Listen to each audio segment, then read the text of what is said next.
ازيكم يا بنات، عاملين ايه؟ يا رب دايما تكونوا بخير. النهارده هنعمل مع بعض غرزة اسمها غرزة البطانية. الغرزة دي يعتبر محدش بيتكلم عنها كتير. هي سهلة خالص وبسيطة وسريعة كده. وفي اخر الفيديو هقول لكم بنستخدمها في ايه. نركز الاول في الشرح. هي بتبتدي ان انتي بتشتغلي بشكل موازي للخط اللي احنا راسمينه، تمام؟ يعني ادي خط احنا بنشتغل غرزة بره الخط وغرزة جواه، بس يكونوا الاتنين قصاد بعض بالظبط. حاولي بقى انك بالابرة كده تنزلي مسافة، وحاولي ان المسافة تكون ثابتة. علميها بالابرة لو حابة، ممكن ترسميها لو مش هتعرفي تظبطيها بايدك. وتدخلي في اتجاه المقابل على طول ليها اهو، تمام. وبعدين بتروحي بقى للخط اللي مرسوم وتحاولي برضو تظبطي ان الغرزتين يكونوا قصاد بعض.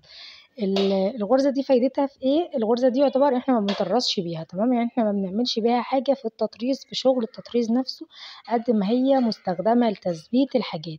يعني لو عندك مثلا شكل سحابة عاملاه من الجوخ، او عندك دبدوب عاملاه من الجوخ، او عندك الحاجات اللي هي عايزة تثبتيها على الطارة، بيكون افضل غرزة انك تثبتي بيها وبيكون شكلها لطيف. هي غرزة البطانية بتديك تثبيت حلو. طبعا في غرز تانية، بس غرزة البطانية اساسها ان هي بتثبت.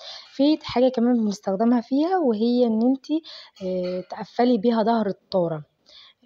ان انتي مثلا بعد ما بتخلصي الجزء اللي ورا دوت بتخيطيه خياطة السراج عادية، وتشدي الخيط كويس، وبتجيبي قطعة كمان من القماش تكون على قد الطارة بالظبط، وبتبدأي ان انتي تقفلي ظهرها بغرزة البطانية اللي هي الغرزة دي.